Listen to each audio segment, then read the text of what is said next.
Hi friends, it's Kristine Vicente with Queen City Stamp Art, and it's Mail a Card Monday. Today I have a really pretty card to share using the Charming Day bundle. So let's go make a card.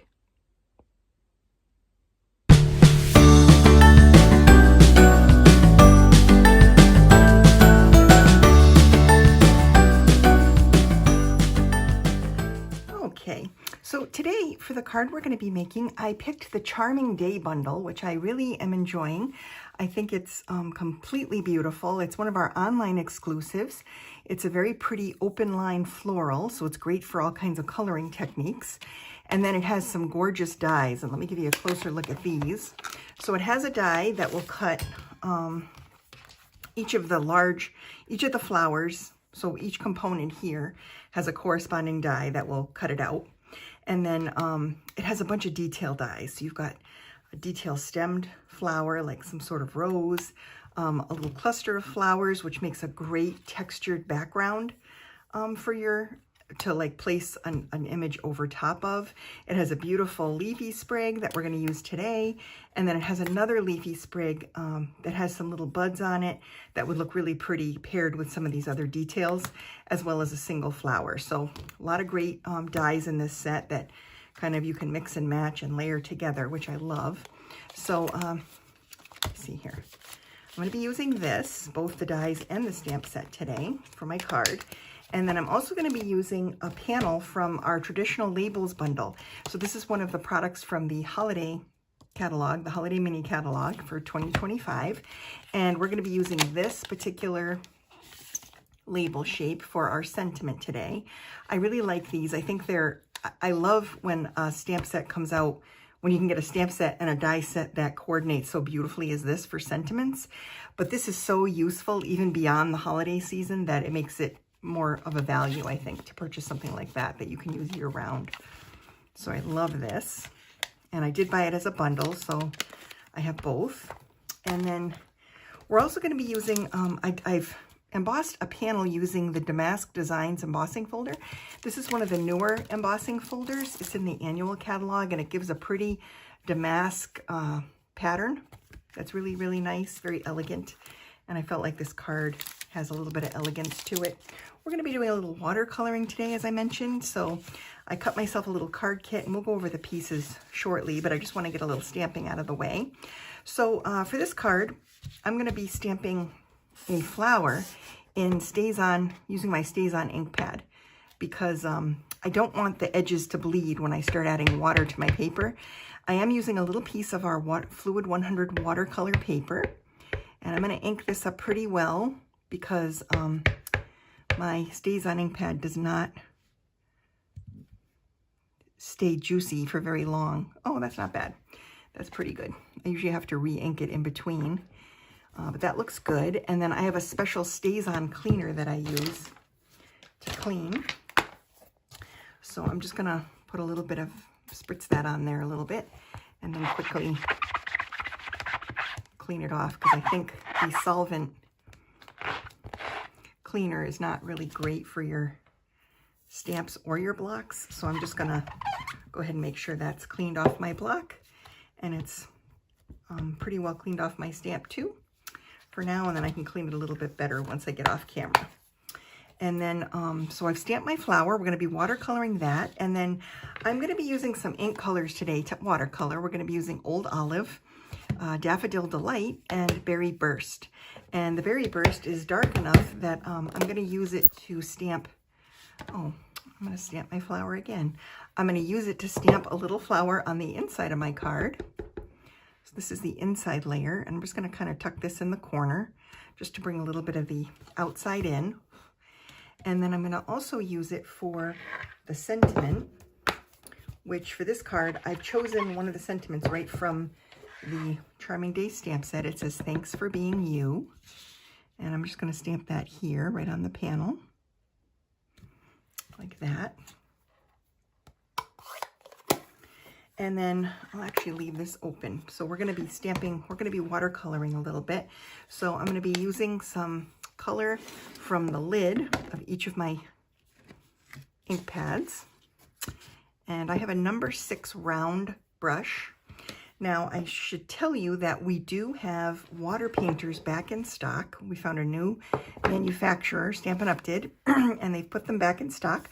So if you like our water painter brushes, they are available again in the Stampin' Up shop. I'm going to use my watercolor brushes because I like using these. Now, as I said, I am using some watercolor paper, but I really didn't have to in this case. I feel like I could have gotten away with not using it just because the coloring that I'm doing is so minimal. I am going to keep a little baby wipe handy because sometimes when I'm like doing a little bit of watercolor painting, what I'll do is I'll wet my brush and then just dab it a little bit on a paper towel to kind of absorb some of the ink so it's not too juicy. So what I'm going to do is I want some pretty heavy saturation of my yellow for my center. I don't want it to be too wet. And so I'm just going to dab a little bit of water on there and I'm going to color the center of my flower with my brush. I want it to be pretty dark, which is why I'm using minimal water. I want it to move a little bit, but I want it to be dark. So I'm going to leave that like it is for now, and then I'm going to let it soak into the paper a little bit, and I'm going to move on to the leaves. So I'm going to do a little bit of green on these leaves, this old olive. I really love watercolor. It's my favorite way to color anything. I feel like it's so artsy, and I love the translucency of it, and I love that you can layer the color on. So if I color this and then I let it dry and I come back and I don't think it's dark enough because watercolor will dry back kind of light, I can always come back and add another layer of color, and it really looks beautiful. I'm not too fussy with this though. I just like to brush on a little bit of color and kind of keep it as translucent as possible to keep that kind of watercolor look. But I also love shading. So sometimes I just dab on a little bit more just to add some interest to it. So that looks pretty good to me. So I'm just going to rinse this brush, make sure I get all my green out of the bristles and dab it off. And then I'm going to move on to the red. Now, you can still see the shine of the yellow. You can see that it's still a little bit moist. Now, normally I would hit this with my heat tool so that this doesn't blend. I really don't want it to blend in there. So I'm just going to be really careful and go along the edges with the color. I'm going to be super careful when I paint this so that I don't blend too much of the pink into the yellow and get like an orange color. So these might be a little bit more solid than I normally would have painted them, but I just want to make sure I don't blend that too much. A little bit's okay.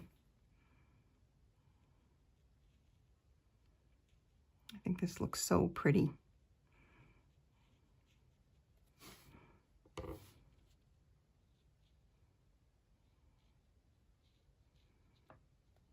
This one is very dark. So I'm going to have to darken these up a little bit too, just so that it doesn't look strange.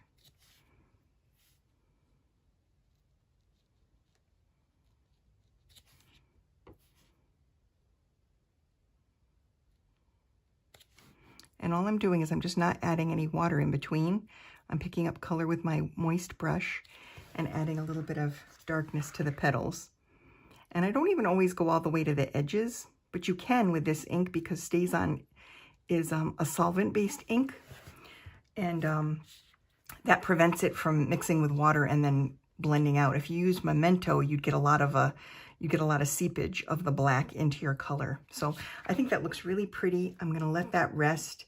This one I'll save for another card because I watercolored one ahead of time just so that it would be all dry and ready to die cut. So I've got one here where there was a little bit more water used and it was a little bit more blended, but I still think it looks nice. So we're gonna use that one on the card for today. And now we'll go ahead and put this guy together.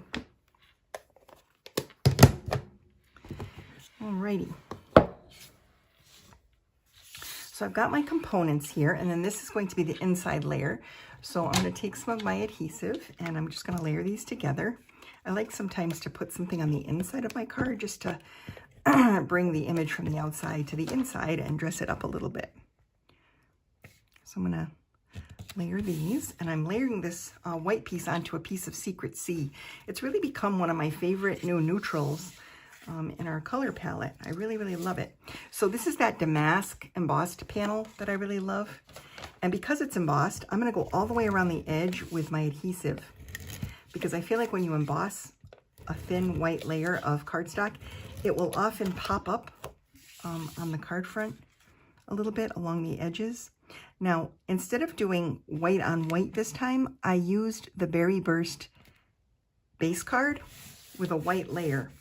And I'm using a huge white layer, so there's a very tiny border around the outside, just a tiny bit of contrast to add some interest.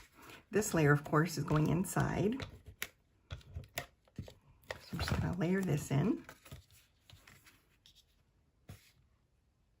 I really like how that looks with the Berry Burst too. That's really pretty.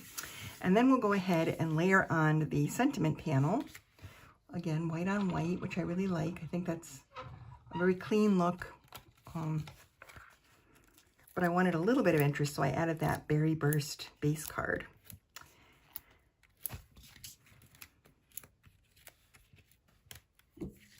So this one, I'm just going to justify this right and kind of put it in the bottom corner, just like that. And then I'm going to add this to the, I'm going to pop this up on the layer with a few more dimensionals. I think our dimensional adhesive is so shallow that you can add multiple layers and still get it to go through the mail pretty easily without extra postage. So that's just going to sit there. And then what I did was I die cut a few of these in white. Now I could have done them in olive and tucked them in, but I like the contrast, the low contrast, and I like the texture this provides. So what I'm going to do is I'm going to take my, I've got my silicone craft sheet here, and I'm going to lay these down, face down, and put some dimensional adhesive, some tape runner adhesive on them. And because I'm using the Seal Plus adhesive, it comes off in little tiny strips. Oops. And you can kind of see it through there, that little shine. And I don't want that to stick to my desk surface, so I use my silicone mat so it doesn't. It kind of repels it. So then what I'm going to do is tuck these underneath the sentiment panel, like that, and underneath the flower, the little flower die cut here, just to add another layer of interest and texture that kind of mimics this without any contrast. So it's very low contrast because it's all tone on tone, but I think that really adds something to it and makes it extra pretty. So now I should be adding some gems here, and I forgot my gems, but the finished card you'll see in the photograph. If you click on the link in the description of the video, there'll be a link to my blog, and you'll be able to see a closer picture of this card. And you may be, if you watch till the end of the video, you can also see a finished look of the card. I'll share a picture of it. But if you like the video, please hit like if you wouldn't mind, and share it if you have a friend who you think might like this one. It really helps my channel. I really appreciate it. And I hope that you enjoyed the card for today. Thanks so much for watching.